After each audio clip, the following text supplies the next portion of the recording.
Hello everyone, welcome to the channel. आज के lecture के अंदर अपन एग्जाम्पल्स देखेंगे। एग्जाम्पल नंबर 5 से लेकर के 7 ऑफ चैप्टर नंबर 1 मैथमेटिक्स का first chapter that is a real number, उसके कुछ एग्जाम्पल्स देखेंगे। ठीक है, अब ये एग्जाम्पल्स कौन से हैं? एक्सरसाइज 1.2 के पहले हैं। जितने भी एग्जाम्पल वो सारे ये हैं। ओके, अपन ने इससे पहले भी 3 वीडियोस बनाई थी जिसके अंदर पे पहला पार्ट था इंट्रोडक्शन वाला। ठीक है, नहीं देखा है तो जाके देख करके आओ। उसके अंदर अपन ने क्या बताया था? सारे कोर कंसेप्ट्स बताए थे। बेसिकली 2 कोर कंसेप्ट्स हैं, उन दोनों को वहाँ पे एक्सप्लेन किया है। दैट इज़ आपको बताए थे कि कौन से नंबर्स होते हैं, रैशनल नंबर्स कौन से हैं, इरेशनल नंबर कौन से हैं। देन अपन ने एलसीएम और एचसीएफ निकालना सीखा था। किस फॉर्मूला से? मीन्स किस थ्योरम से? It was fundamental theorem of arithmetics. उससे अपन ने एचसीएफ और एलसीएम निकालना सीखा था using the prime factorisation method. ठीक है, देन सेकेंड वीडियो के अंदर पे अपन ने एग्जाम्पल्स देखे थे 1 से लेकर के 4 तक, जो कि थे बेसिकली 1.1 से पहले वाले। नाउ मैं एग्जाम्पल्स क्यों कराती हूँ? माइंड यू एनसीईआरटी के एग्जाम्पल्स भी बहुत नेसेसरी हैं, कुछ भी स्किप नहीं करना है। एनसीईआरटी में कोई भी क्वेश्चन है वो सारे के सारे आपको अच्छे से देखना है, whether them being in the exercise और whether them being in the example, आपको दोनों के दोनों अच्छे से करने हैं। ठीक है, तो सेकेंड वीडियो में अपन ने 1 से लेकर के 4 तक के एग्जाम्पल्स देखे थे। Then third one was 1.1 exercise, अपन ने पूरी एक वीडियो में देखी थी। Now here comes the fourth lecture, the fourth video that is for you. Now बिना टाइम वेस्ट किए स्टार्ट करते हैं। एक गोल याद रखना है, हमेशा आपको एक ही चीज़ बताई जाती है। क्या बताई जाती है आपको? That concepts should be simplified, result will be amplified. अगर आप कंसेप्ट्स को सिंप्लीफाई करेंगे तो रिजल्ट्स आपका ऑलरेडी एम्पलीफाई होगा। उसी गोल को लेकर के अपन चलते हैं।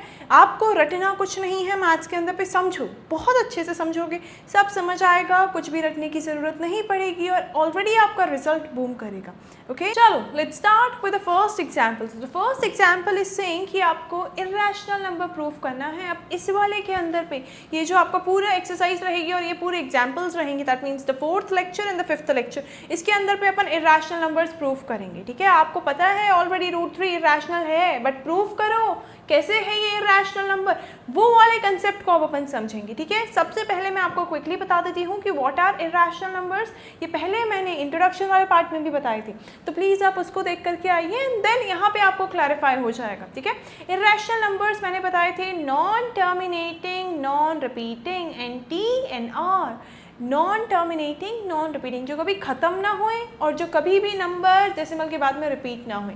जैसे कि let's take an example of 0, 1, 2, 3, 4, 5, 6, 7, 8 and then so on. ये ऐसे जो नंबर्स आ रहे हैं, जो रैंडमली नंबर्स आ रहे हैं, वो सारे के सारे होंगे कौन से?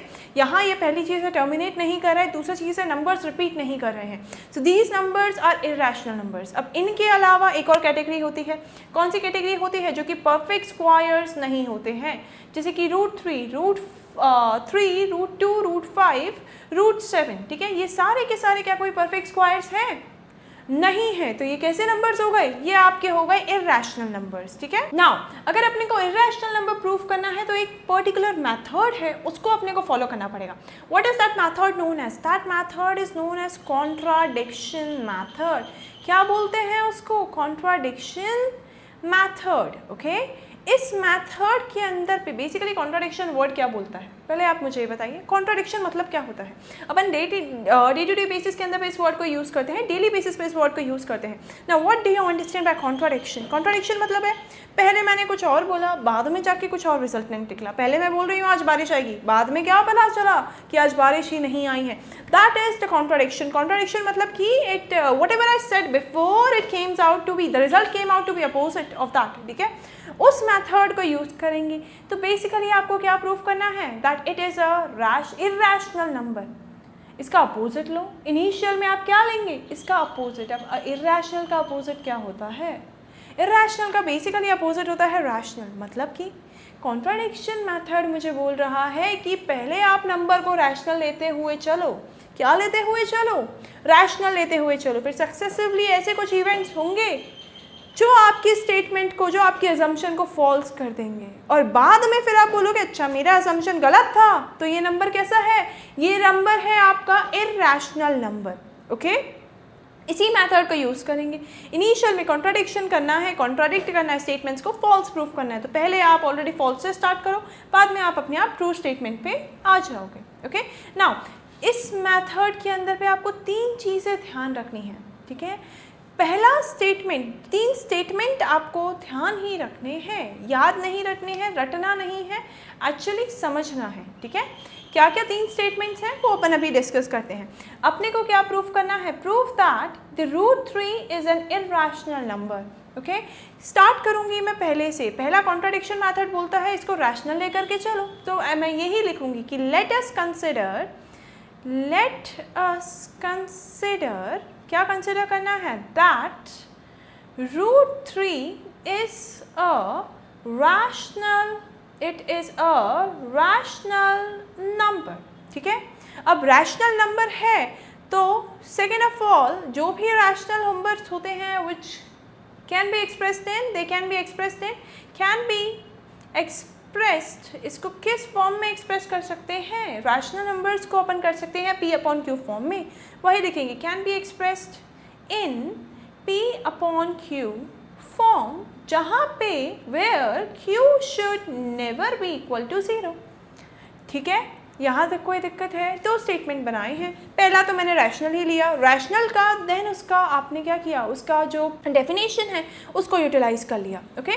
तो क्या है, पहले आप रूट 3 को रैशनल नंबर मान लेंगे, उसके बाद इसको P अपॉन Q फॉर्म में अपन बता सकते हैं, जहाँ पे Q की वैल्यू 0 नहीं होनी चाहिए, बस इतना करना है। और थर्ड वाला स्टेटमेंट, 3 स्टेटमेंट बोले थे, थर्ड वाला स्टेटमेंट क्या होगा, दैट बोथ, कौन से, P एंड Q दोनों के दोनों ही आपके are coprime numbers. Now को प्राइम नंबर्स क्या होते हैं, को प्राइम नंबर्स वो नंबर होते हैं जिनके पास में एक कॉमन फैक्टर होता है।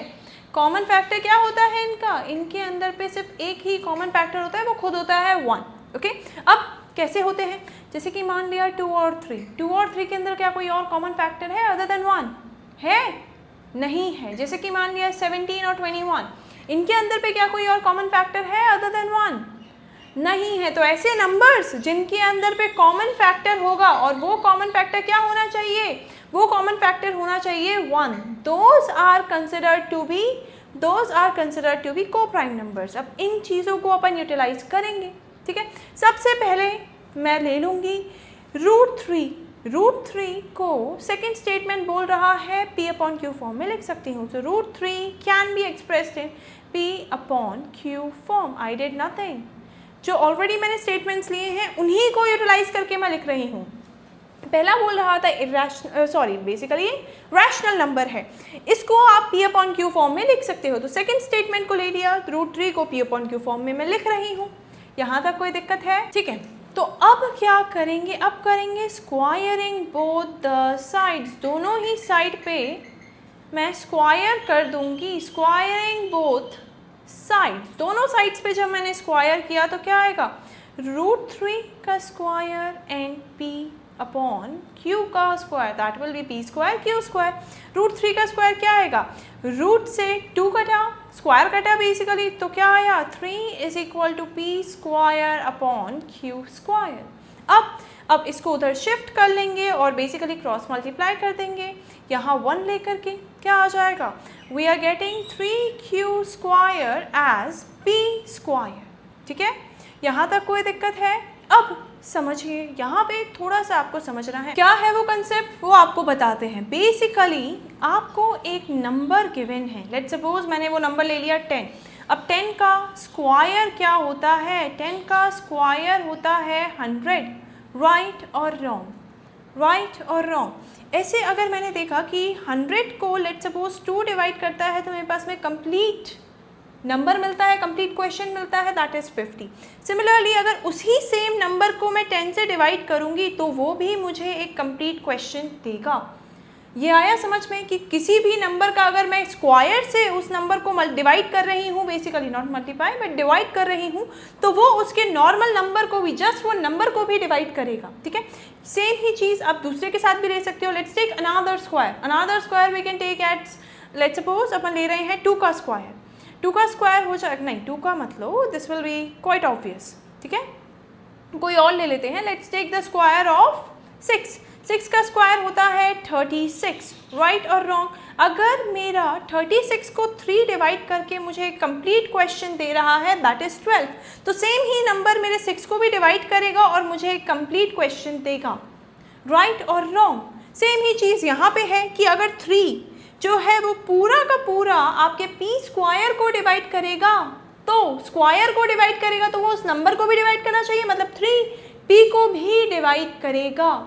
ये ही आपको यहाँ पे लिखना है। कैसे लिखना है?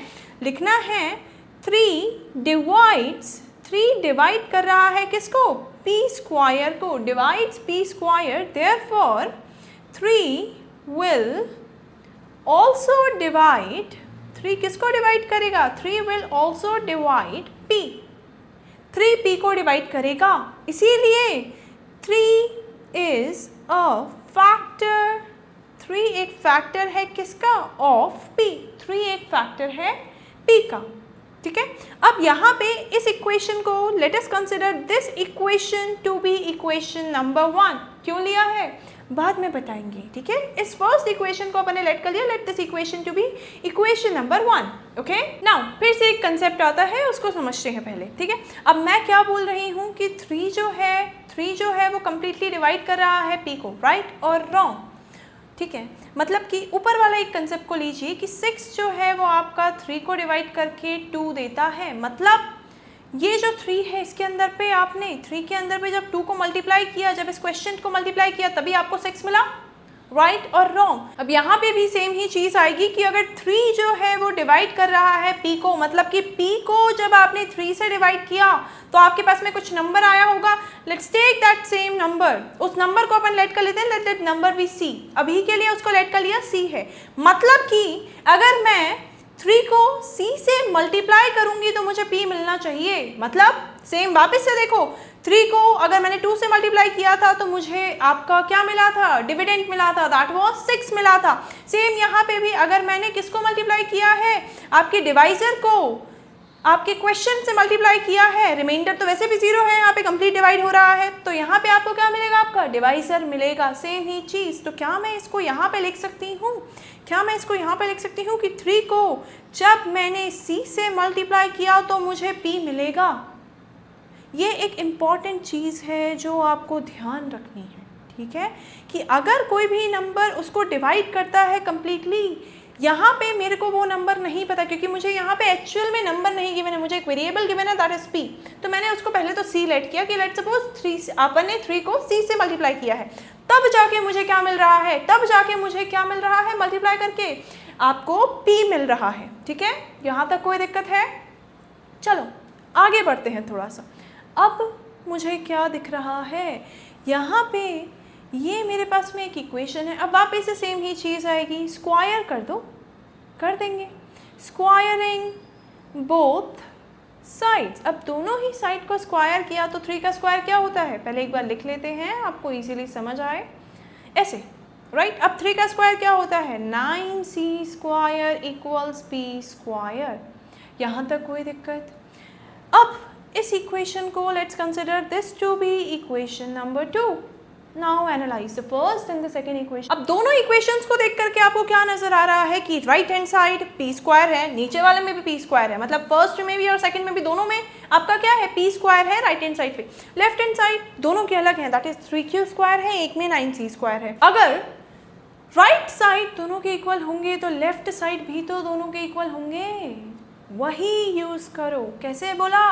a अगर b के इक्वल है, a अगर c के भी इक्वल है तो b और c दोनों भी तो आपस के इक्वल होने चाहिए। तो उसी स्टेटमेंट को लिया, क्या लिखेंगे यहाँ पे?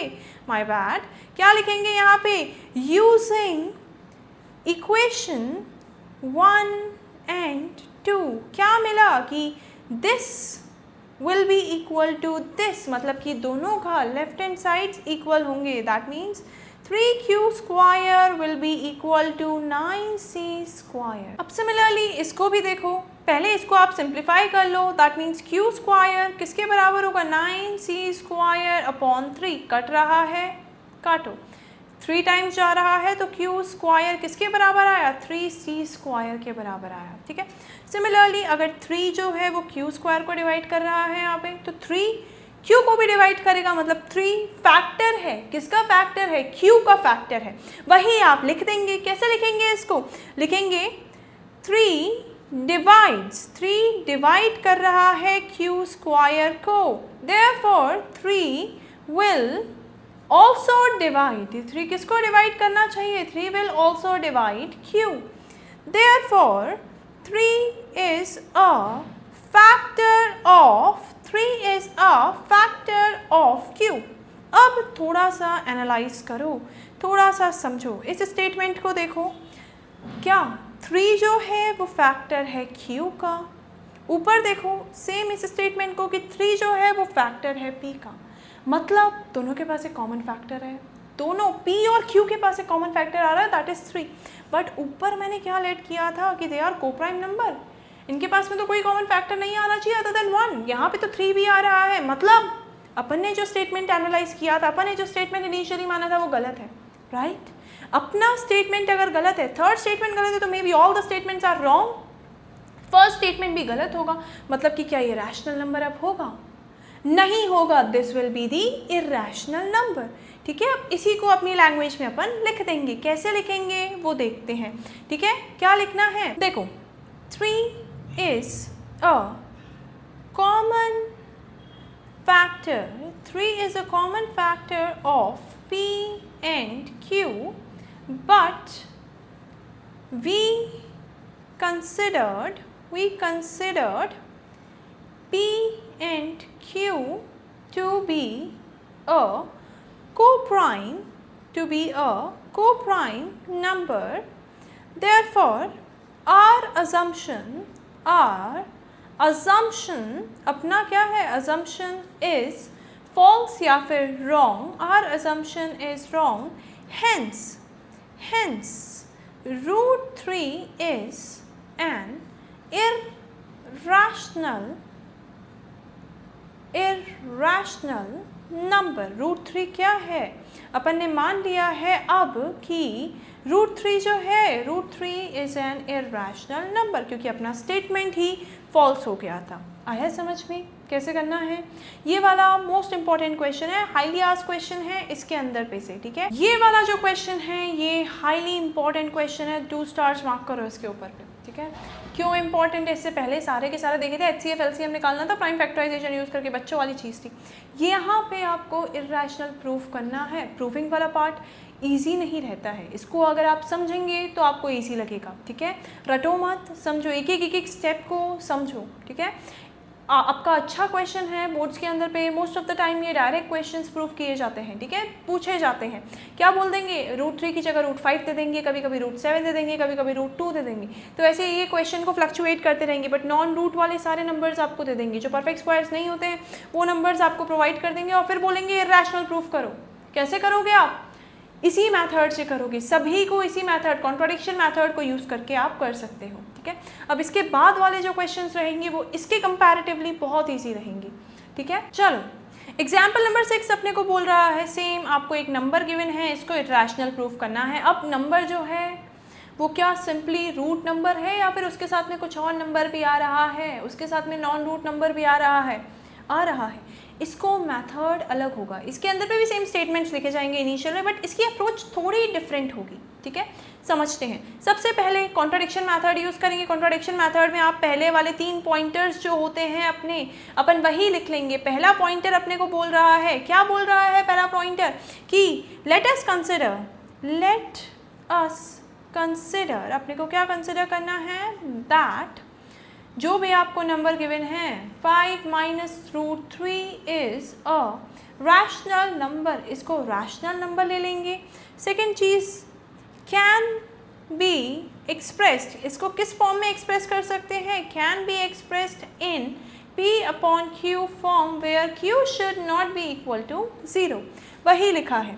थर्ड चीज़ क्या आएगी, थर्ड आएगी that both P and Q, दोनों के दोनों आपके P और Q बोथ आर को प्राइम, दोनों के दोनों कैसे नंबर है, को प्राइम नंबर्स। एंड बेसिकली को प्राइम नंबर्स कैसे होते हैं, इंटीजर्स होते हैं। कैसे होते हैं, माय बैड, अच्छे से लिखते हैं एक बारी, कैसे होते हैं ये, इंटीजर्स होते हैं। कैसे पता, पहले पढ़ते हुए आए, और इंटीजर कौन सी कैटेगरी में फॉल करते हैं अभी बता दो। Integers they fall under rational और irrational numbers, they are rational number. Introduction वाले के अंदर पे पूरा चार्ट बना के, फ्लो चार्ट बना के आपको समझाया था कौन से आपके रैशनल नंबर्स होते हैं, कौन से इरैशनल नंबर्स होते हैं। नहीं देखा है, योर लॉस जाके देख करके आओ, ठीक है, कंसेप्ट तो क्लियर करके आओ, ठीक है। अब देखो, आपको पता है कि 5 माइनस रूट 3 किसी में भी रूट आ जाता है, और वो अगर कंप्लीट स्क्वायर नहीं होता है, परफेक्ट स्क्वायर नहीं होता है, तो वो आपका इरैशनल हो जाता है, राइट। बट यहाँ पे प्रूफ करने बोला है, तो वापस से सेकंड स्टेटमेंट ले लूँगी। क्या है सेकंड स्टेटमेंट? इसको एक्सप्रेस कर सकती हूँ P अपॉन Q फॉर्म में। उसी को मैं लिख दूँगी कि 5 माइनस रूट 3 को मैं लिख सकती हूँ किस फॉर्म में? P अपॉन Q फॉर्म में मैं इसको लिख सकती हूँ।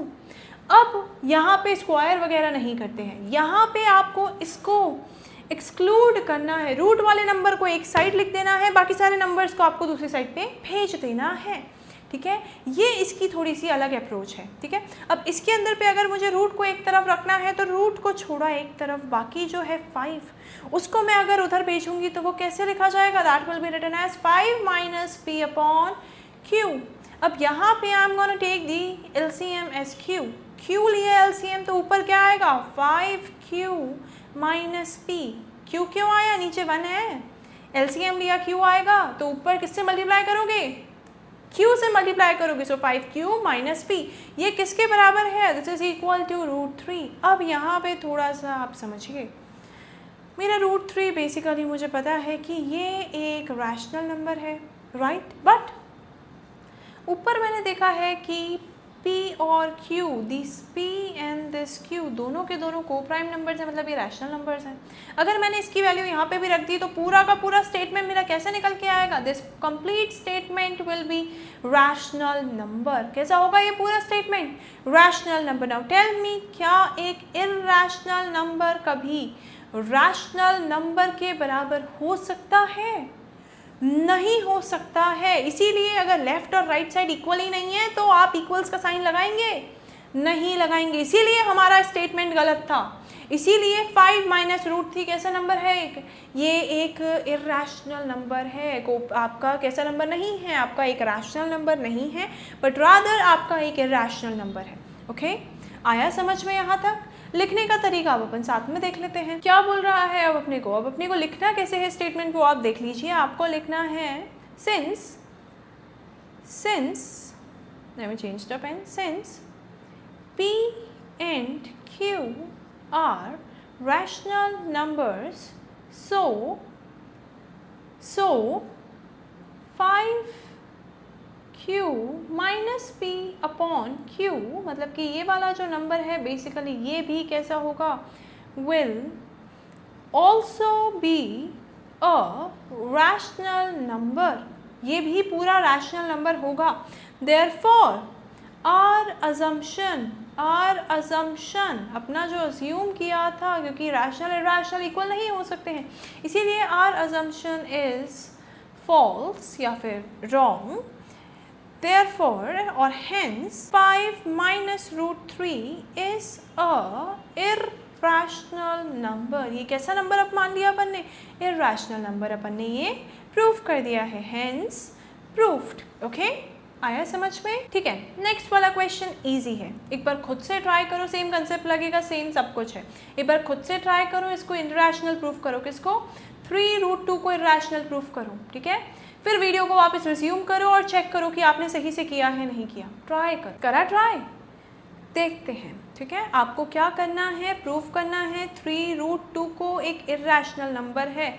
इसको कैसे लिखेंगे? सबसे पहले फर्स्ट स्टेटमेंट, वापस से कॉन्ट्राडिक्शन मेथड यूज़ करेंगे। तो फर्स्ट स्टेटमेंट बोलेगा लेट अस कंसिडर, अब आप मान लेंगे लेट अस कंसिडर 3 रूट 2, जो भी नंबर होता है इरैशनल नंबर जो भी होता है उसको आप क्या मान लेते हैं? उसको आप रैशनल मान लेते हैं। Let us consider 3 root 2 to be a rational number. Second, इसको एक्सप्रेस कर सकती हूँ मैं, it can be expressed in P upon Q form where Q should not be equal to 0। Third thing, same वापस से, that P and Q both कैसे हैं? They are coprime numbers. Basically ये हैं आपके रैशनल नंबर्स। ओके, अब second statement को लेकर के वापस से मैं अपनी इक्वेशन लिख दूंगी, that is 3√2 can be expressed in P/Q form. ये जो सेकेंड स्टेटमेंट है, इधर से ही मैंने इस स्टेटमेंट को बना लिया है, ठीक है। अब देन क्या करेंगे, आपको इसको एक्सक्लूड करना है, रूट वाली वैल्यू को एक्सक्लूड करना है, तो उसको अलग ले लिया, बाकी सारी टर्म्स को उस साइड पे आप भेज दो। भेज देंगे तो यहाँ पे तो होगा P/Q, ये 3 आ रहा है, वहाँ पे मल्टीप्लाई में था, दूसरी साइड में आएगा तो डिवाइड में, ओके। फिर से वही बात वापस एनालाइज अगर अपन करेंगे, √2 है आपका इर्रेशनल नंबर, वेयर एल्स ये पूरा का पूरा स्टेटमेंट आपका, जब P और Q दोनों कैसे हैं, रैशनल नंबर है, अगर उनकी वैल्यूज़ को यहाँ पुट करोगे तो आपको कैसा नंबर मिलेगा, rational number. And then again irrational number can not be equal to, irrational number can not be equal to rational number, इसीलिए अपना अजम्पशन गलत है। इसीलिए क्या है, 3√2 जो है वो एक कैसा नंबर है, वो एक इर्रेशनल नंबर है। लिखने का तरीका देख लेते हैं। फिर वही चीज़ आप लिखेंगे कि since P and Q are rational numbers, therefore P/3Q ये वाला जो नंबर है will also be a rational number, therefore our assumption जो अपन ने assume किया है, our assumption is wrong, अपना assumption है गलत, hence 3√2 जो नंबर था is a irrational number, ठीक है। hence proved, इसके आगे कुछ नहीं है, यहीं पे आपका ये पार्ट ख़त्म हो जाता है। अब इस लेक्चर से ही कंटिन्यूड होकर के अपन एक्सरसाइज करेंगे, दैट इज़ 1.2, उसको भी आप देखिए, उसको भी आप समझिए, सारे क्वेश्चंस इसी कंसेप्ट के बेसिस पे चलेंगे, ठीक है। कंसेप्ट समझ आ गया, क्वेश्चंस अब अपन नेक्स्ट वीडियो के अंदर पे देखते हैं, ठीक है। सी यू इन नेक्स्ट वीडियो।